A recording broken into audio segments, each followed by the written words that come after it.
Greetings. How's everyone doing? Hope you're doing well. I'm going to warn you, this is going to be a rant about work. I really don't have anything to add to Patrick and Jackie's bullshit. I've just been busy with work and all. Um, so I'm in the middle of nowhere, outside of a hotel room, on a job site. I should be doing my field job, and I have spent the entire day doing customer support calls, which I don't really mind. I enjoy helping customers out, um, especially with my line of work. And a lot of guys that are calling me up for help, they're part of critical infrastructure. Um, I've worked on a lot of crazy stuff. I've worked on the variable frequency drives that fuel up rockets that go into space and stuff. And I've done even the mundane stuff of just simply um, pressing plastic into packaging peanuts kind of thing. I work on all kinds of wacky stuff.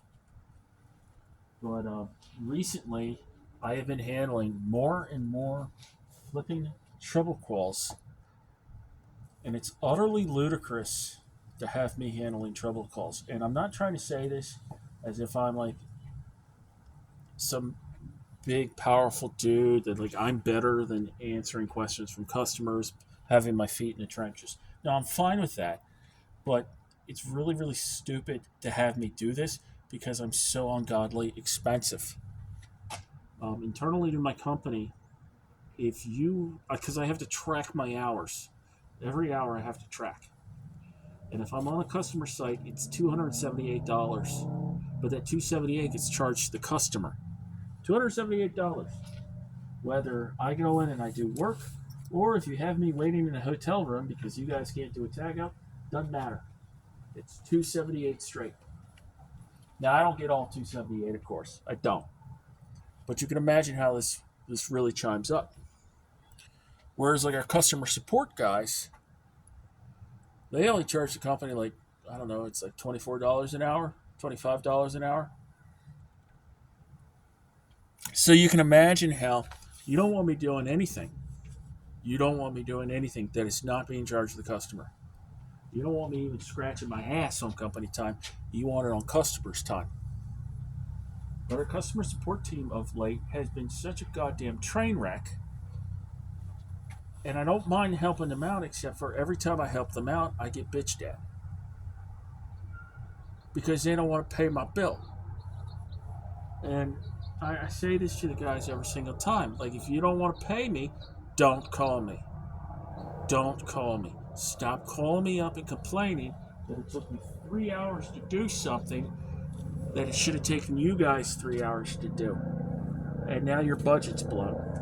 I'm really, really expensive. You don't want me doing anything. I'm ungodly expensive. So I handle a trouble call today. It's a customer. Poor kid doesn't know what the hell he's doing. It's an oil and gas site, compressor site, I think. I start talking to the kid, and he's like, "Yeah, I need to know how to replace this, the brains of the drive, this controller board." I'm like, "It's the control board." "Yeah, I need to know how to do that." I go, "Why? Why do you need to change this?" "Well, that's what the customer support guys say." I go, "What's your fault?" 323. I wanted to punch a wall. I was like, "Sir, 323 means your encoder is no longer electrically sound. It means something has nicked the cable, or you've got maybe your speed sensor's gone to shit, or what have you. It has nothing to do with the control board. Nothing to do with it. It's not even wired into the control board." And the guy goes, "Well, why did the guy tell me to do that?" I go, "Who did you talk to?" Says the guy's name. And he's like our second high up guy in customer support. I've been working with this guy, Bill, for 10 years. The first time I met Bill, my first thought was, why hasn't this old fart retired? This is a guy, he's a prime example of somebody that is like failed upwards. Like, I don't get it. I don't get it because customers don't like him. I don't like him. Um, he's a guy that's like working on like his second or third pension. He's an old white guy that just doesn't give a shit no more. Um, and that's fine, except for he's interfacing with customers. And his go-to answer to everything is always replace the control board. And he doesn't even know what the fucking control board does, and he can't explain to a customer how to replace the control board. So the entire reason why I got pulled into this was because he doesn't know how to replace a control board. Even though there's a document installed on every one of the customer's computers that he could talk them to get to on how to do this. But again, replacing the control board doesn't fix fuck all. So I walk the guy through on how to check his encoder wiring and shit, and we figure out the encoder wiring is bad. So the guy's got to pull new encoder wiring. That takes 3.5 hours. Once that's done, I took the guy through checking it again. We bumped the motor. Everything's good to go. Well, guess what? That's about 5 hours. 5 hours of my time. 5 hours of my time is very fucking expensive. We're talking about basically over $1,000. And immediately I have to file on the server my hours. Because it's not just my time. I'm not sitting at home. I'm sitting at a customer site. So you've got to pay me for the rate of the customer site. And you've got to pay me the site premium and all this shit. It goes all the way back. And again, I'm not necessarily getting all of this money. I'm getting a good portion of the money. But a lot of it's going back to the field team. Because we have these different organizations. We're always competing for resources and so on. Bill gets the notification of what he's paying, calls me up, flips out at me. Flips out. How did it take you 5 hours to replace the CTR board? Funny enough, Bill, it had nothing to do with the control board. Why the fuck did you tell them to replace the control board? Because they had a problem. Right, Bill. Explain to me how replacing a control board fixes a speed error. I don't know what you're talking about. Exactly, Bill. That's the fucking problem. I didn't say fucking. I was very polite. So he goes back to like reaming me out. And when I say reaming me out, I mean he is using the F-bomb with me. He's being really unprofessional. So finally I said to him, I was like, Bill, listen, you're going to have to pay this. It's already into the system. If you want to contest this, you're going to have to take this up with Hans. But frankly, man, you really need to get your head out of your ass so I don't have to handle these phone calls anymore. And that's the only swear word. The only way I got aggressive with Bill was, you got to get your head out of your ass.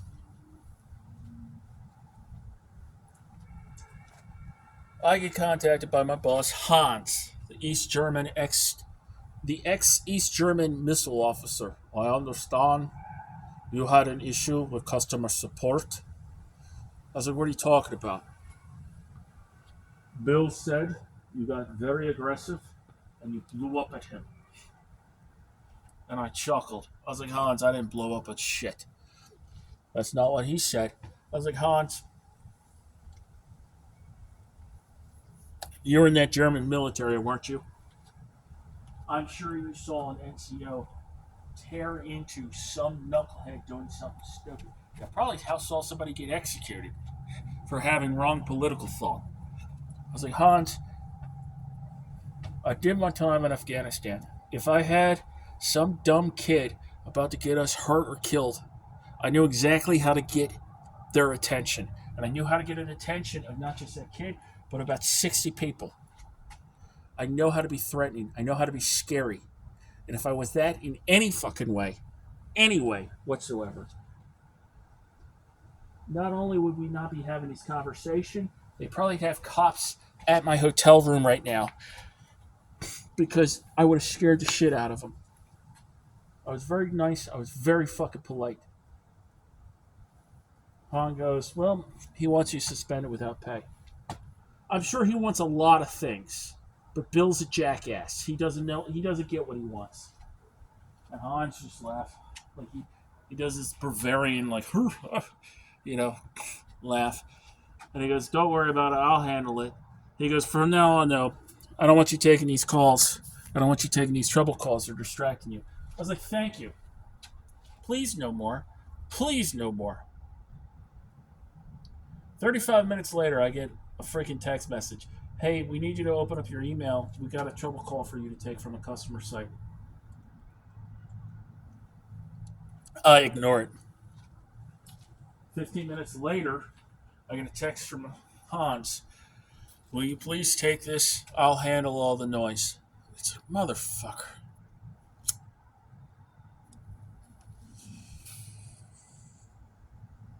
I hate coming off as sounding angry and bitter, and I'm not. I actually love my job.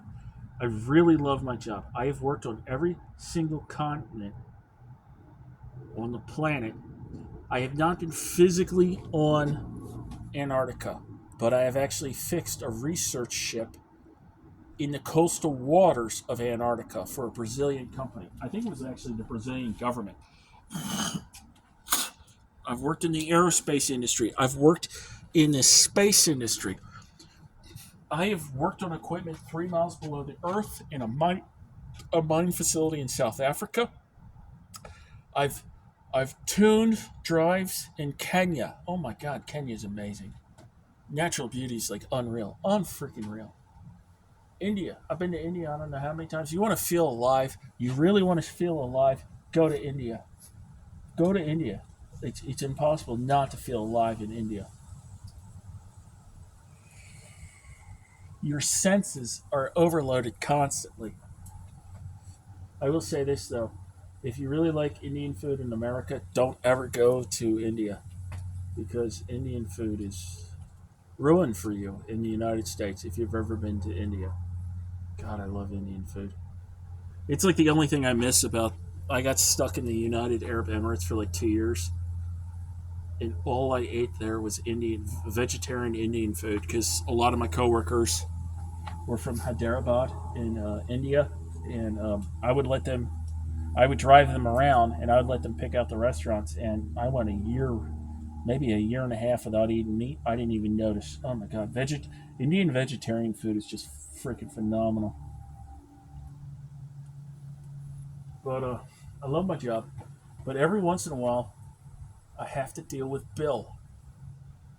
And it's like, when I first met Bill, I thought, why hasn't he been retired? And then like 5 years later, I'm like, why the fuck hasn't he been fired? Like, screw being retired. He should be shot out of a fucking cannon. He's lazy. He's stupid. Oh, God, I wouldn't mind him being lazy and stupid if he just didn't give me shit about. He's always talking to me like I'm padding my hours when I handle his calls. And that's the other fun fucking thing. Not only did he tell the customer to do the wrong fucking thing, I found out later that I had to handle all his calls because he just arbitrarily decided to go on PTO for the afternoon without any heads up or whatever, which is why we didn't actually have a customer support engineer lined up. He just decided to go home. I guess he wanted to go play golf or some shit.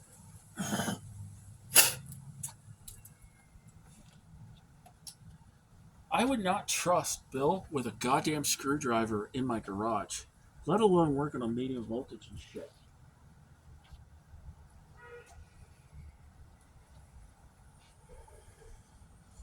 And like again, the guy I'm trying to help out with, we're talking about equipment that like if they have to idle the pipeline, the cost of your gasoline goes up about 2 cents east coast of the Mississippi. It's like critical shit. Absolutely critical shit. I have to handle so many fucking trouble calls for this guy because he will not. He refuses for whatever reason. He refuses to get a TWIC card. So because he doesn't have a TWIC card, he can't go on any fucking ports. And they'll even ask you for a copy of your TWIC card, even if you're trying to remote into a crane site. Because it's a security thing. This is critical fucking infrastructure. Will not get a TWIC card. He's got 1,001 excuses. And keep in mind, it's not like you have to pay for it. The freaking company pays for it.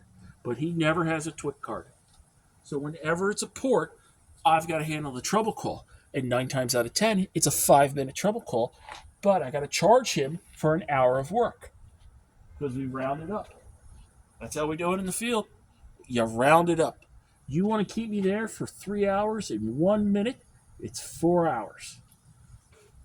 And he argues with me about this every fucking time. It's like, dude, this is corporate policy. It's corporate policy. Bill hates me. I know he hates me. He doesn't like the fact that I'm younger than him and I make way more money than he does. I make way more money than he does. I make more money taking a shit on a job site than he makes in a week. It bothers him. And it's like, motherfucker, I'm using a squat toilet in India and I've got 3 degrees. You have a degree, which you probably got from ITT Tech.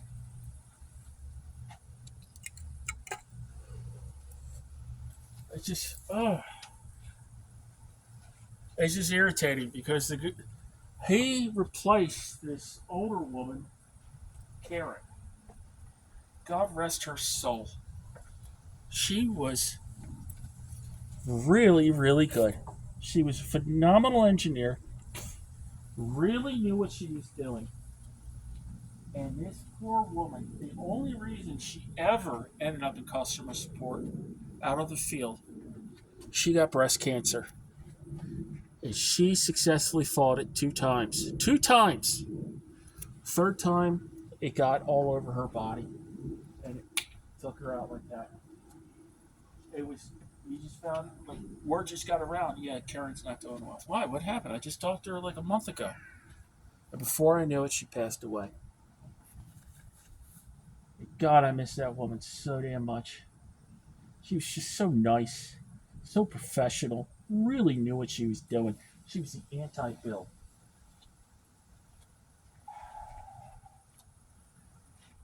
She left 4 kids and I think 7 grandkids.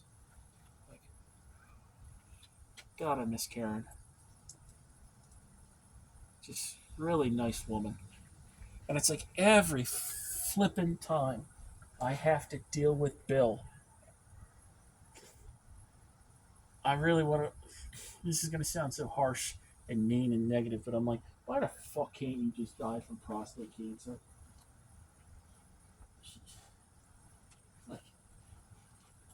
Why is it only the good die young? Well, I wouldn't say she died young. She was actually in like her 60s. But, you know, her God. She was handling calls up until like the last 2 weeks before she died. And then I went and visited her in the convalescent home. And I was holding her hand.